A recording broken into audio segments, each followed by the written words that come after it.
All right, hello everyone. Thank you all so much for coming out tonight and spending your Wednesday evening with us here at Books Are Magic. My name is Amali and I'm the events director here. So we are so excited to have Jenn Shapland and Darcey Steinke with us tonight to celebrate the launch of Jenn's newest essay collection, Thin Skin.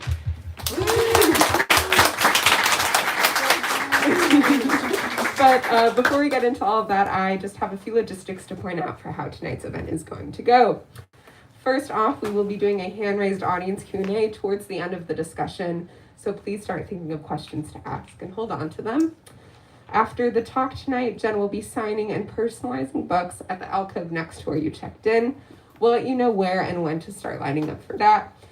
And lastly, if you're joining us virtually on the YouTube live stream, we would love to encourage you to buy a copy of Thin Skin online using the link in the live stream description.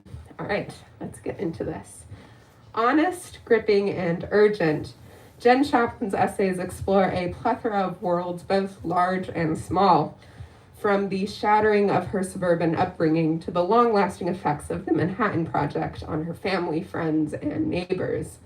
Weaving together personal experience and thoughtful research, Thin Skin presents a revelatory examination of the ways we interact with our surroundings, for better or for worse. Jenn Shapland's first book, My Autobiography of Carson McCullers, was a finalist for the National Book Award and won the Lambda Literary Award and the Publishing Triangle Award, among other honors. Jenn has a PhD in English from the University of Texas at Austin, and she works as an archivist for a visual artist. As I mentioned earlier, Darcey Steinke joins Jenn in conversation tonight. Darcey is the author of the memoir Easter Everywhere and 5 novels, Sister Golden Hair, Milk, Jesus Saves, Suicide Blonde, and Up Through the Water. She has been both a Henry Hoynes Anna Stegner Fellow and a writer-in-residence at the University of Mississippi. She has taught at the New School, Columbia University School of the Arts, NYU, Princeton, and the American University of Paris. She lives here in Brooklyn with her husband. All right, that is all from me. Without any further delay, please join me in giving Jenn and Darcey a very warm welcome.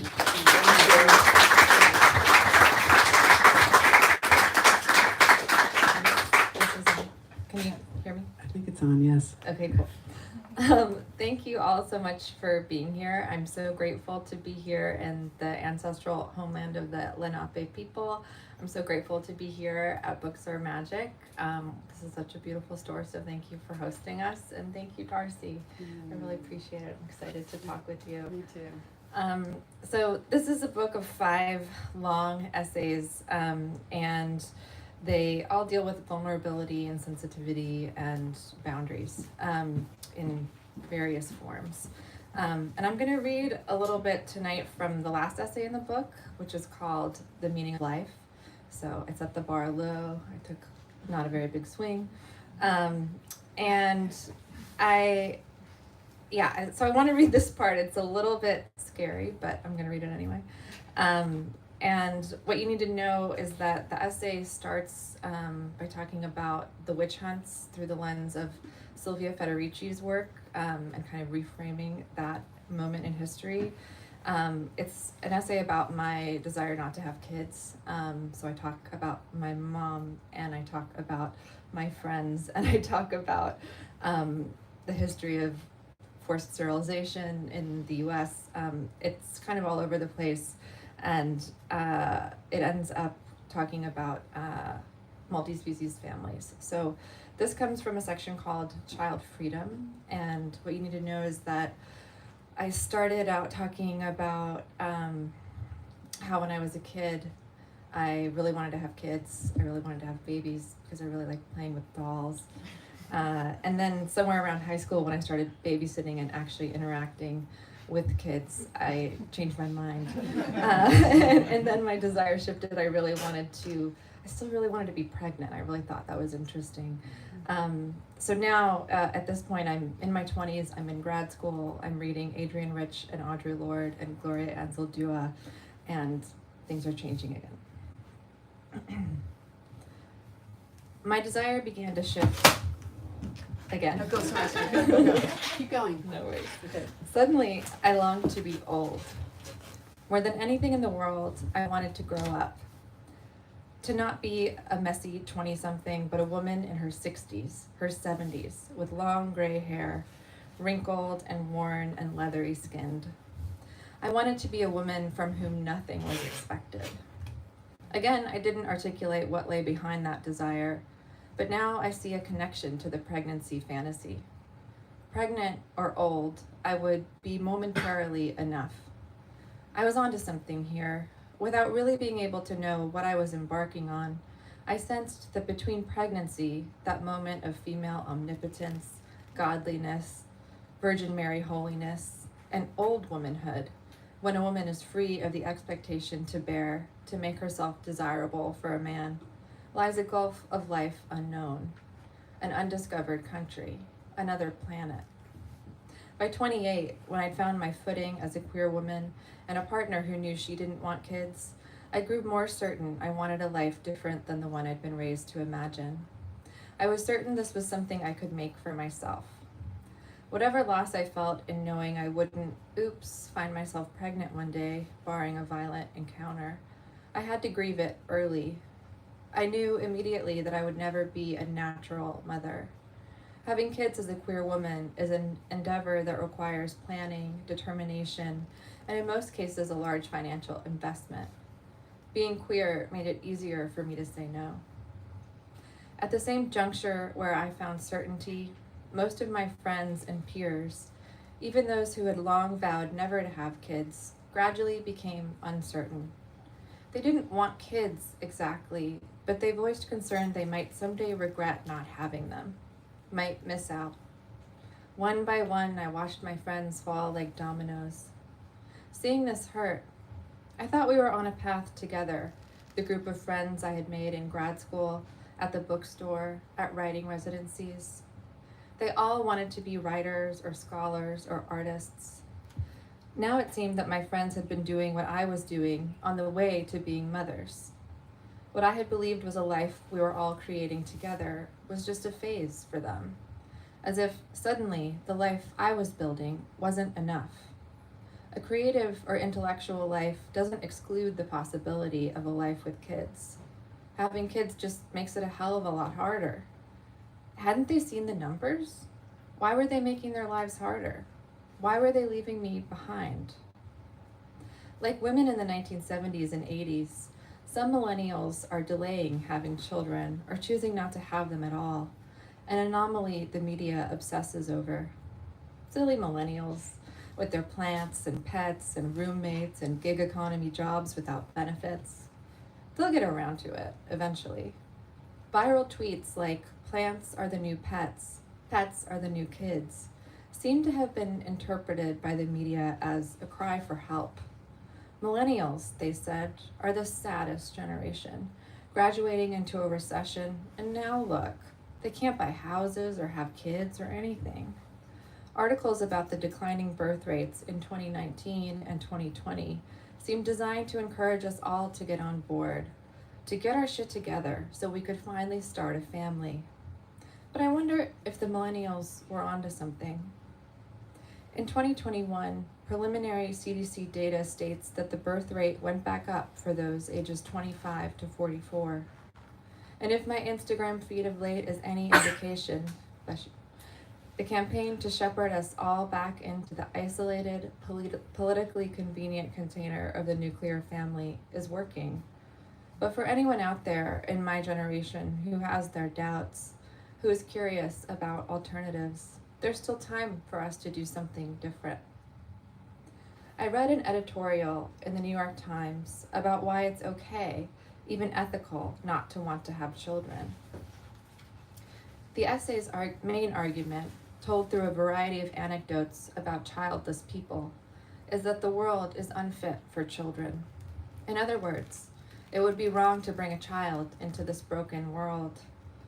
In other words, this argument against having children is speaking on behalf of children who have yet to be born. This same logic pervades some environmental arguments against procreation. In another Times piece a few weeks later, I read that couples are making their choice not to have kids a political stance on climate. They know that having kids now will negatively impact future generations, so they are making a sacrifice.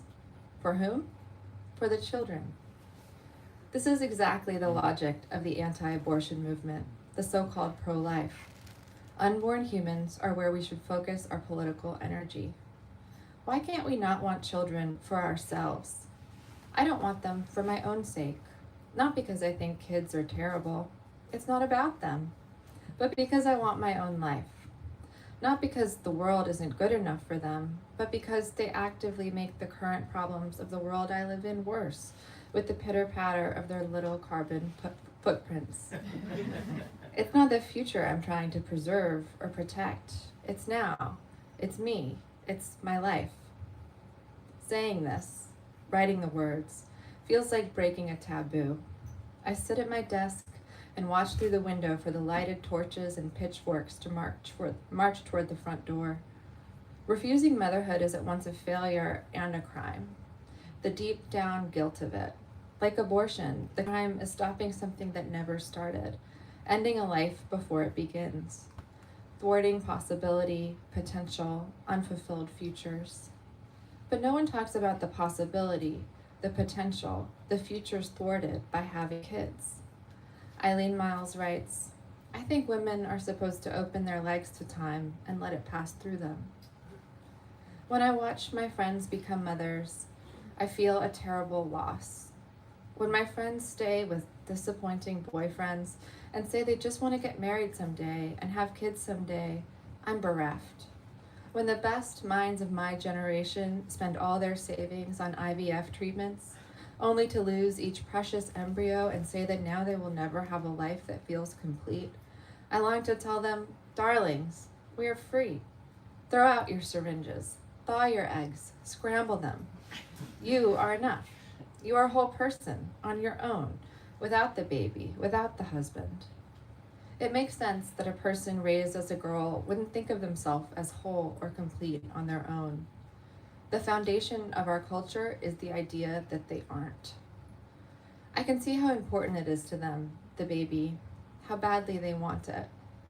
And when they get the baby, I see their joy, usually on Instagram, because they no longer have time to talk or text. I rarely hear from them much again, as they are presumably swept up by the tide of blissful selflessness, or the onslaught of unpaid labor under bad reproductive working conditions. Why does having a baby feel so important, so necessary to them? Is it truly what they want, or is it what they've been made to feel will fulfill them? No one can answer this question objectively. Of course, I'm getting carried away. I cannot voice any of these concerns. I can't respond to someone's ultrasound photo with a screed about the way the motherhood mandate oppresses us, or the ramifications for the climate. I can't even mention that posting an ultrasound photo is in direct contradiction with their professed political stance on abortion. Not only am I not supposed to voice my anger or my disappointment, but I'm supposed to be thrilled.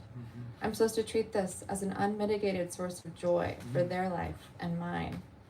No other decision a person can make demands such reverence, such unconditional positive regard.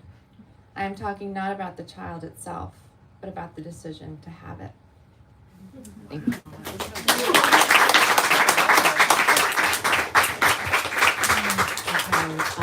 Okay, so I have some questions based on that part of the book, which is kind of the end, but we're going to get there eventually. Great. Okay, so I'm so happy to be here. Thank you. I love Jenn's work so much, so I just feel so thrilled about this amazing, a very important book. I'm very happy to be here. So I just want to start by saying, among the many things I admire about the book, like I sort of love how you dive into the aspects of your life that like others might condemn, like even lack of motherhood in a way, right? But also your physical sensitivity. You talk about your rashes, your migraines, and also your privilege. And I mean, as a writer myself, I know that we the best way to write is to fold in your anxieties and your weaknesses, but it's also an extremely brave thing to continue to do that. And I just wondered if you could speak to how you were brave enough. I mean, most people like fight off the idea that they were privileged. They don't actually like dive into it the way and try to figure out what it meant and how, how it like actually restricted them. And I thought maybe you could talk about that, like just like the conception of the book as like showing how like the choices, who you are and the choices that you've made are meaningful. Okay, so here we go. Yeah. Okay, let's do it. Let's do it. Okay, come on. Yeah. Okay. Yeah, I mean, I think it comes naturally to me to write about things like the sensitivity, the migraines, that part feels to me related to just wanting, I don't know, my body to be part of the work, and to a feeling that I guess because I was in an academic program and I did a PhD, like there was this idea that your writing is really separate from your personal life, separate from your body, separate from your emotions. But having worked in an archive and really watched scholars from the other side of the desk, I realized that actually research is very personal and scholarship is very personal, and that, the way you feel on a certain day physically, right, actually impacts what you're gonna notice as you're researching and what you're gonna write about. And so there's always this part of me that wants to include that in the frame, to include my entire being that I bring to the page as I'm bringing it there. And that includes talking about privilege. I grew up in such a strange place, a really affluent suburb of Chicago, where people are sort of obsessed with their own affluence and obsessed with material wealth, and that's kind of like the marker of social standing from the time you're a very young kid.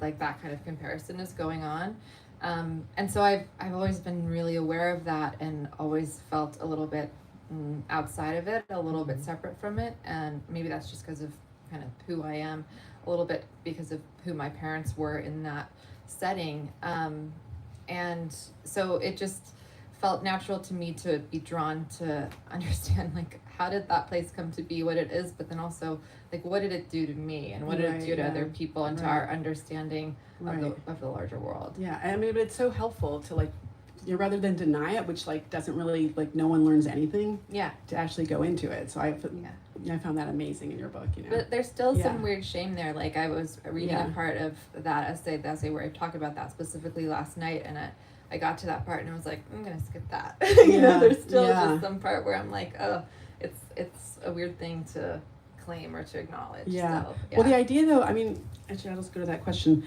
To the idea that, like, you talk about how you lived in this sort of sheltered, privileged way, and how you were sort of taught to be afraid. I think you write, I didn't know where the fear came from exactly, but I sensed that on my own, I wasn't okay. And I really identify with that, like being taught that as a woman, I mean, I'm 60, so this was a while ago, but that you're sort of not okay on your own, Yeah. I was sort of sad to hear that you felt that too, because you're a little bit younger than I am, but like it's still going on. I mean, I tried to raise my daughter with the idea that she could be okay by her own, but I really identify with that like you should be afraid basically all the time. Yeah, definitely. And it like carries on even now. Like even when I was on the phone with my dad talking about this trip and this book tour, he was like, oh, I don't like the idea of you being alone in New York City. And I was like, are you kidding?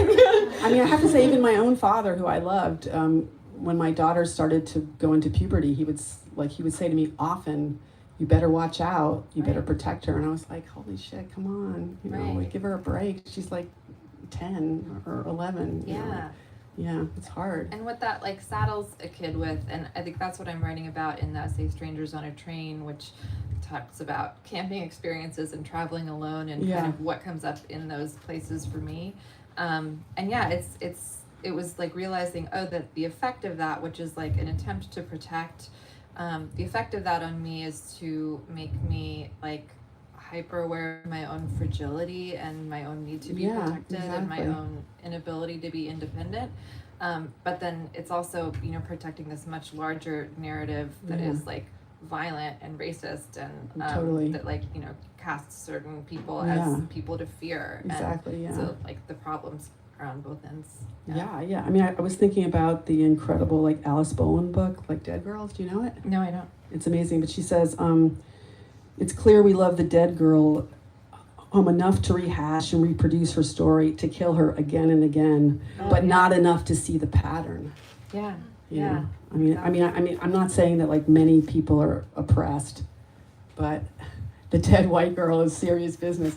I mean, when you're 12 and you're watching television and you're seeing like over and over again the dead white girl, I mean, from Twin Peaks onward, it's tough. It's tough to come up into that. Right, she's everywhere, and at the same time, statistically, she's like nowhere. Not really what we should be worried about. No, it's like, I mean, that's the frustrating part is like, you know, when we learn it's not real, we're like, oh wow, I shouldn't feel this way, but it's hard not to feel this way because it's so like uploaded to us, you know, like fear is like our fastest emotion in our brain and in our body. It's like our lizard brain. It goes faster than our like ability to reason or understand. So that's in that essay. I keep getting afraid and then being like, no, I've done a lot of research on this. I have no reason to be afraid. I know, that doesn't change that split second in your body. I know. All right, so let's go back to like again the first essay, which is about like Los Alamos and the Manhattan Project. Did you time this perfectly to like come out with a movie or no? Like, but the essay is so amazing, partly because it actually talks about your own body, some sensitivity, but it like also includes the voices of like Indigenous Americans who live near to and were affected by the bomb. And I wanted you just to talk about that, like what it was like to sort of hear their stories, and also just talk about the film a little bit, like the Oppenheimer film, and like what you felt about the fact that those voices were in no way included, I felt really drawn to research sort of not only Los Alamos, but the like much longer and larger trajectory, cradle to grave production of nuclear weapons in New Mexico, which started with uranium mining mid-century, and so now there's all these mines that are left that are really contaminated spaces that haven't been cleaned up by the government, and then the development of the bomb at Los Alamos, the like pouring out of radioactive waste into the canyons surrounding it, which affected mostly people down the hill, the eradication of like all the homes that were on the plateau where Los Alamos was built to begin with, which are barely referred to in the movie. It's kind of treated as I think there's one sentence. There's one sentence, and it's you're looking at a completely empty landscape when they say it. And then beyond that, the storage of nuclear waste in southern New Mexico. So it's all over. It's everywhere. There's a lot there, and I was drawn to write about that and read about that, and was struck in my reading that I didn't hear a lot from the voices of people who were affected, and especially people who were affected today, whether they were affected by it because, there was illness in their family, or they were affected by it because they were activists or scientists or artists kind of trying to work with that material and with those truths and in those communities. So I was drawn to kind of interview people directly and create my own archive for that essay. But that ended up happening in 2021, and all the interviews were on Zoom, and it was so much to absorb, like to actually not just sit with the data, but to sit with the voices and them processing this on their own. It was so intense, and I think it's really valuable though. Like I think it's really valuable to have their voices, and I wanted them to be kind of woven into that essay, kind of at the same level as my own voice, and I wanted them to be able to talk to each other. And then it kind of spreads out, and I interview my mom about her cancer, which was environmental. I interviewed my dad about the fertilizer plant he grew up near in Illinois. I include some interviews with Cheryl Johnson and Hazel Johnson, who are environmental activists in Chicago. And again, kind of using this narrative oral history as a way to weave those voices in. But I did see Oppenheimer because I kept getting asked about it. Of course, yeah. Which the real bummer is that I haven't seen the Barbie movie. And it's so good. Feels really unfair. I mean, I loved it. I'm sorry, but I loved it. Because I did spend 3 hours of my life I thought it was watching great. Oppenheimer. Yeah. And I'm never gonna get back. Yeah. But it's okay.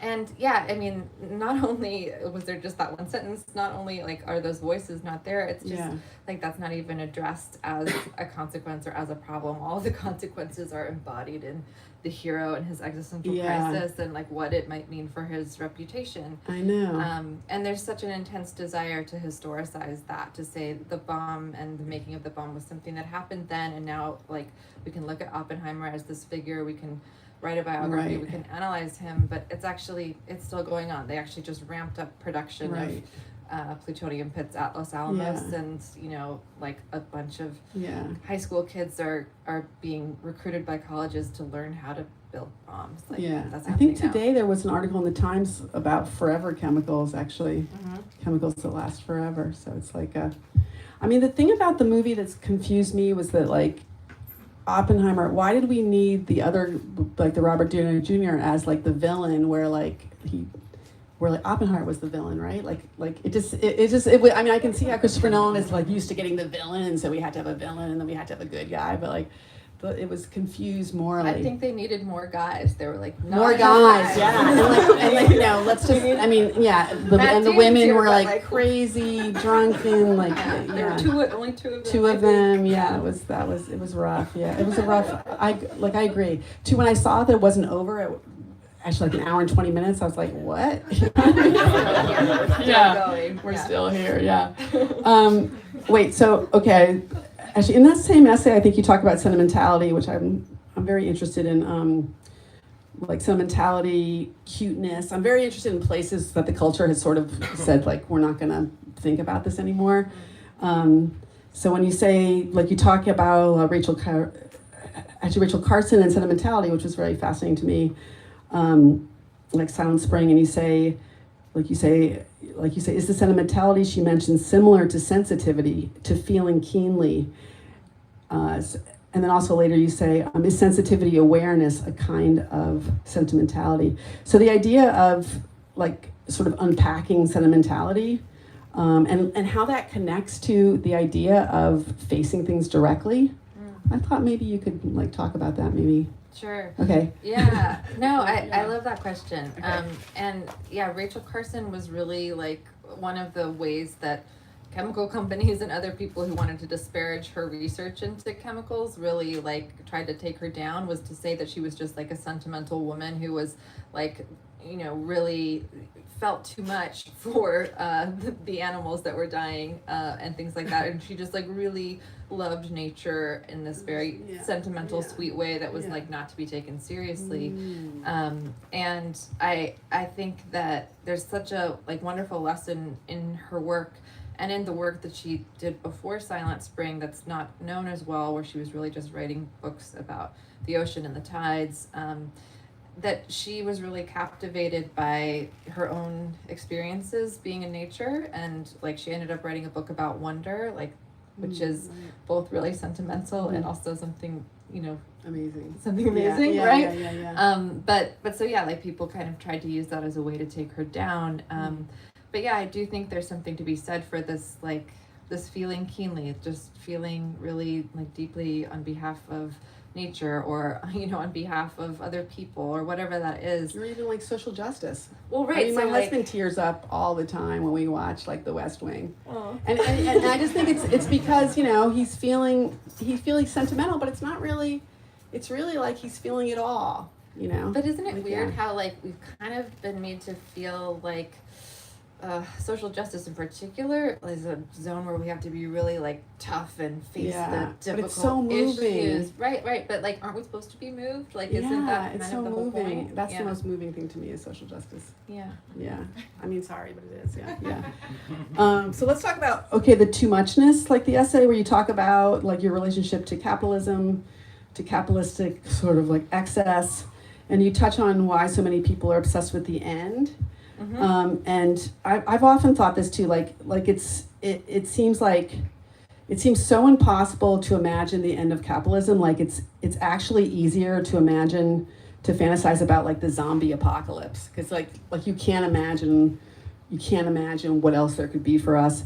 And you know, I always assumed that like end time fantasies had to do with like with people kind of being like bored with their jobs, like they want a do-over, like, right? Like kind of like they want a do-over, yeah. And actually, but your essay made me think like of a new aspect of this, which is that like the apocalypse would be a way to get out from under our stuff, but also get out from under the stuff that we're taught that we should want, you know? Right. And that's almost heavier in a way, like, you know, like fighting off, like, you know, I have like an old 40s kitchen, but like the amount of mental work to fight off like the perfect kitchen I'm supposed to have. Wow. Like Yeah. I wish I need like a sage clearing or something. Like it's so hard, right? Like, because the culture is always telling me I should want these things, right? Like, so I thought that was I thought you could maybe talk about that because it's such a fascinating idea. Right. There's kind of like this desire for this endpoint and for this kind of like empty blank slate world. But it's always imagined from the perspective of someone who is then occupying that blank space. So it's not empty anymore, Yeah. right? Like there's always someone there. But I do think you're right. I hadn't thought about it quite in this way, but that like one of the things that stands in the way of us just imagining like other ways to be in relation with each other and with the world and with our stuff is like our stuff itself and how much like physical Right. space it takes up in our Right, lives right, and right. how we're saddled with it. And yeah, I went down a rabbit hole on Reddit for this and was reading like these minimalist posts, and there was this woman that I quote who was just like, God, I just want someone to like whisk all of the things out of my apartment and then put them somewhere else, and then the things I really want would be right up front and I could just take those back with me and not have any of the rest of it. Like like again, this fantasy of like I want to completely start over, like I don't like any of this stuff, but I do want like a few of these things. Like there's always there's still right, a little yeah, of inquisitiveness, course. there's Yeah. still a little desire there. Right, yeah, no, exactly, yeah. I mean, I loved your book, but I think of it in some ways as like an elevated self-help book. I mean, it helped me a lot, like more than a regular book of essays, I think. And I think a lot of writers of your generation, like I think of Sheila Heti, like have used self-help in a way that's been really exciting. And I like how you think of art making as a kind of self-help. You have a quote that I love, which is, maybe the artist's work is to figure out how to be human without defining humanity in capitalistic terms, in terms of labor and product and consumer. So I was wondering if you could talk about that a little bit.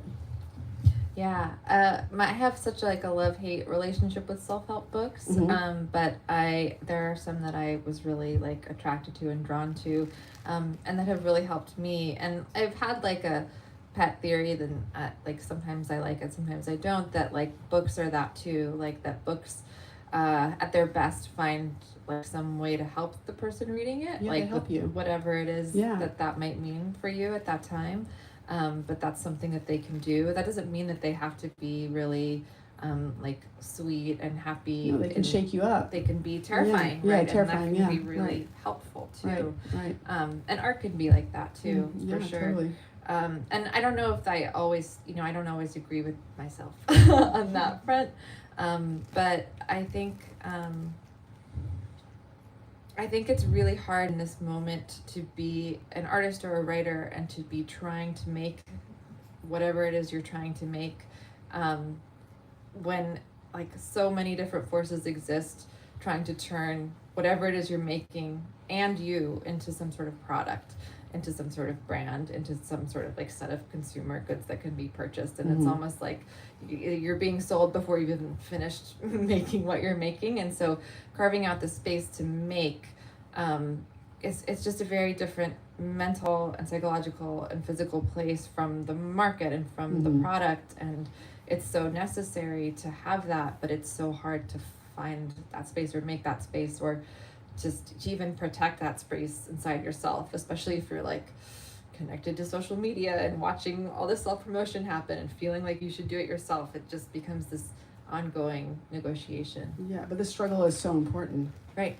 Yeah, because the tenderness within art and the way it can transform people, we have to continue to struggle for that. Definitely. Yeah, okay. Okay. Just so we're on the same page on that. For sure. Okay, I just have one more question, then we're going to have questions. I always think of the memoir, like in the essay, like part of the work of the memoir and the essay is to sort of lay bare like our inner experience, but also I think it's to show how and why our particular lives are worth living. And I thought your book, like as it comes to an end, really shows that aspiration. I mean, you read part of this stuff about being, wanting to be, I'm not going to read it again. You actually wrote this out here, but the idea of wanting to be like have the ideals of an older lady, which of course I love for obvious reasons. But I think like in your book, the aha moment, like where you say, I think you're feeling this, and then you think, with your life, with your new partner, you think, oh, I can live like an older woman now. I mean, I think that it was one of the best like epiphanies I've ever read in anything. Like I just loved it so much. But I wanted to know if like you wanted to talk about that, the idea of like the ideals. I mean, you did a little bit in your reading, like you explained it, but the ideals of living a life in which your expectations for yourself and your partnership and your family are different. Like, could you kind of speak to that? Sure. Yeah. Yeah. I mean, and one of the questions I ask in that essay is, what is my family? And like, maybe we can all ask ourselves, what is our family at any given point? But it's something that's been defined, right, in these terms, basically focused around having kids rather than looking at like, okay, who am I and who am I in, connection with? And so that's sort of a place where I arrive in that essay too.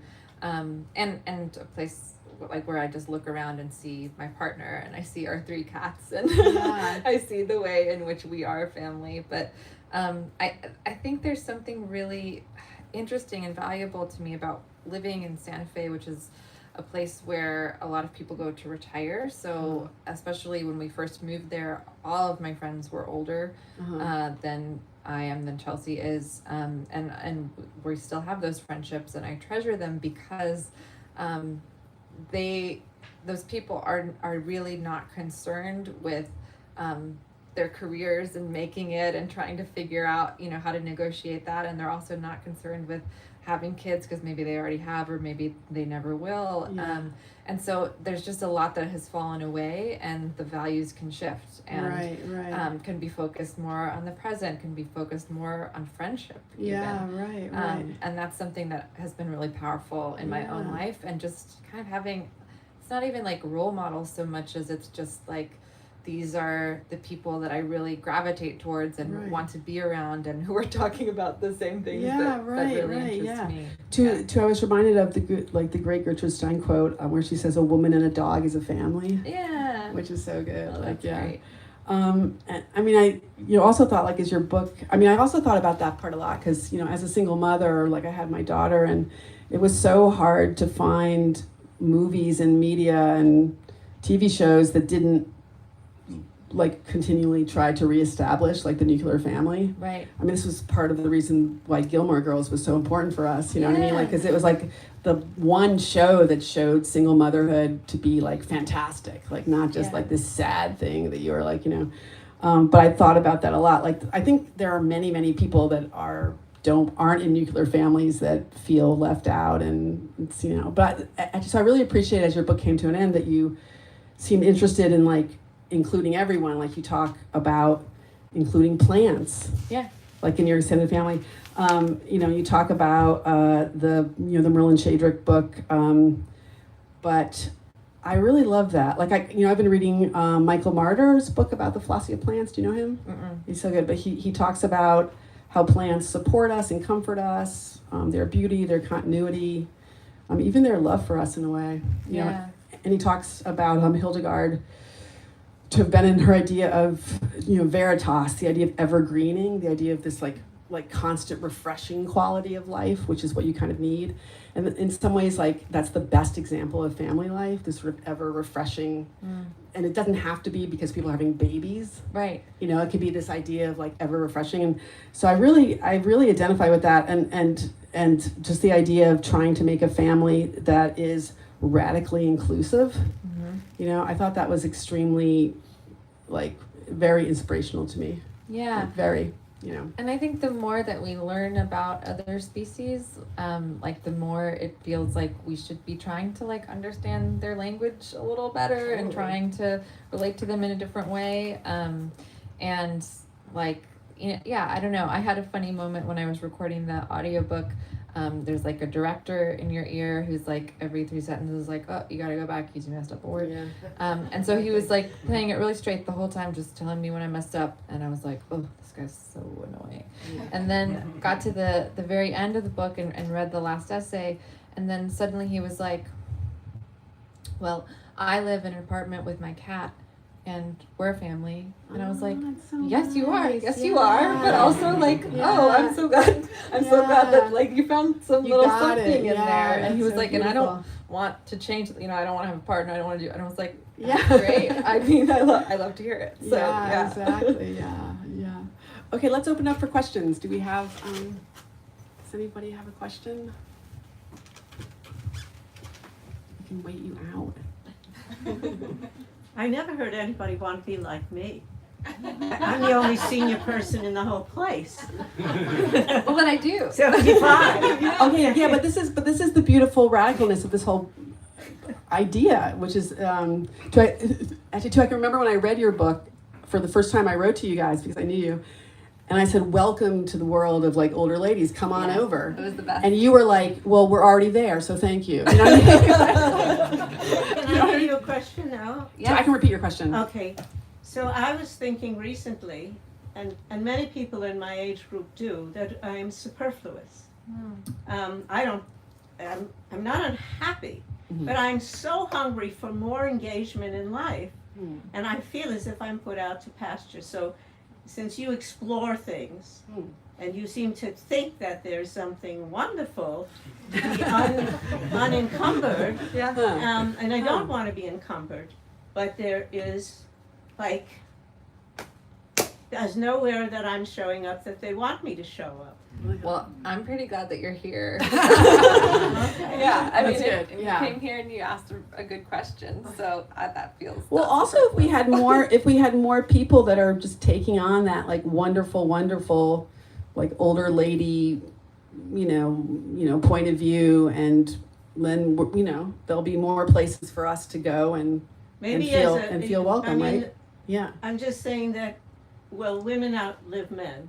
The men obviously have something to learn from the women about, longevity Living, and don't make them carry the suitcase. It's not, just leave them alone. But we have this amazing resource in our country of older people Right. that are underused. Yeah, it's so true. So I'm just I throwing it completely- out for you because you explored. Yeah, I Different completely, I ideas. completely agree with that. Yeah.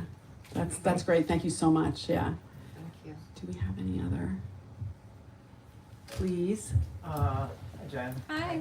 Can I ask a question about my autobiography of Carson McCullers? Sure. Please. One of the things I really loved about it was the way it was comprised of a lot of small units of type or of prose.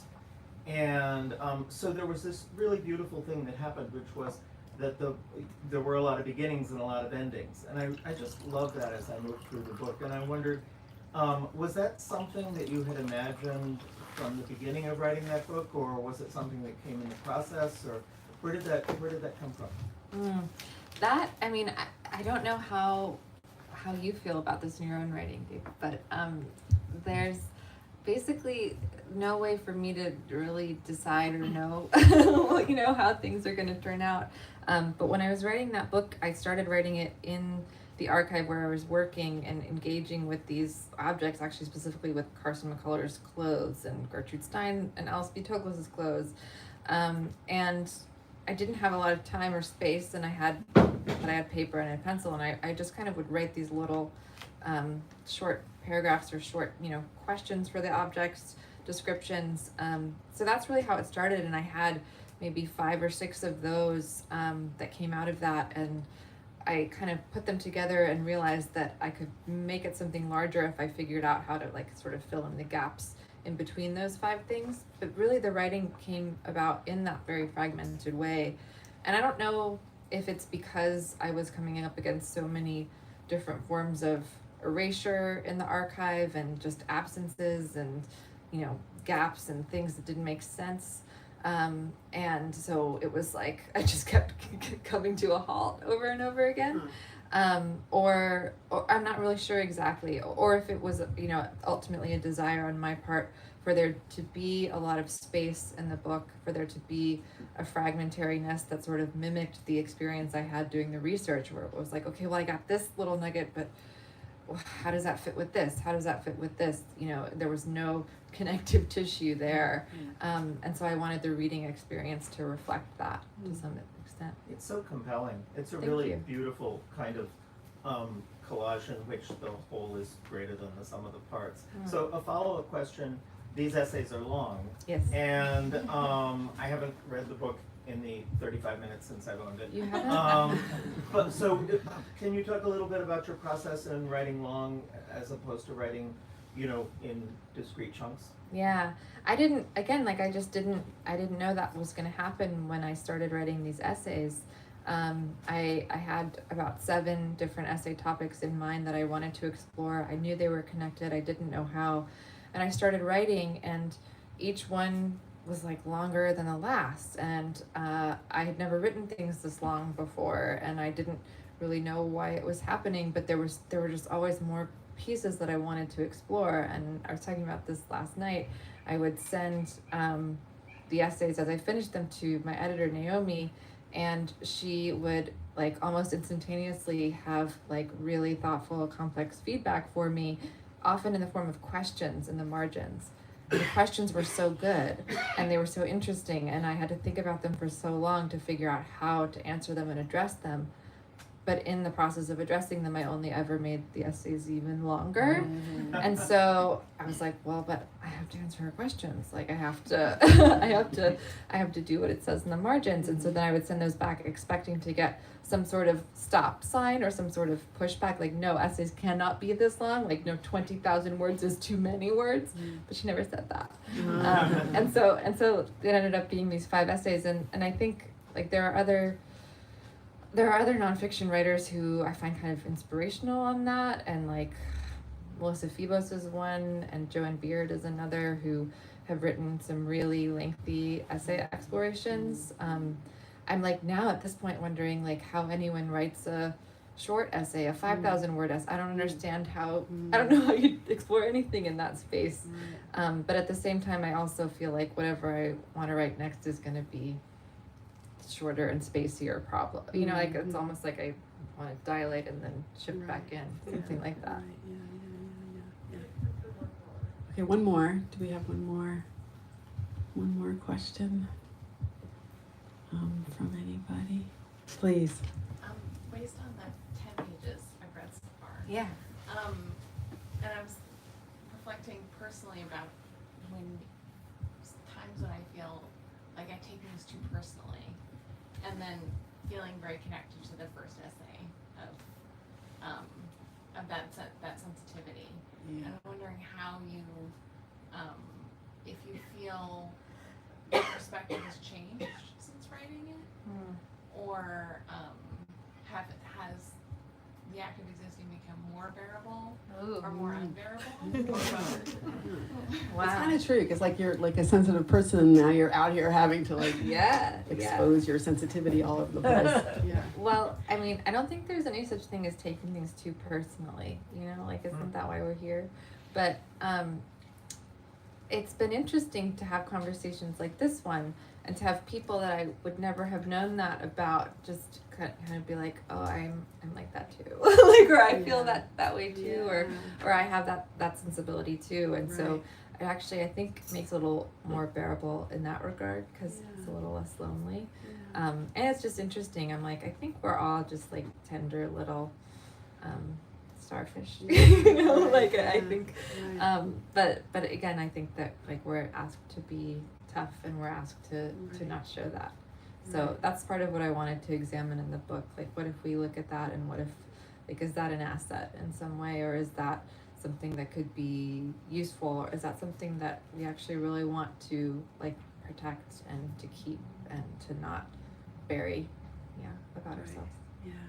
Thanks, Megan. Thank you so much, and thank everyone for coming. This was really wonderful.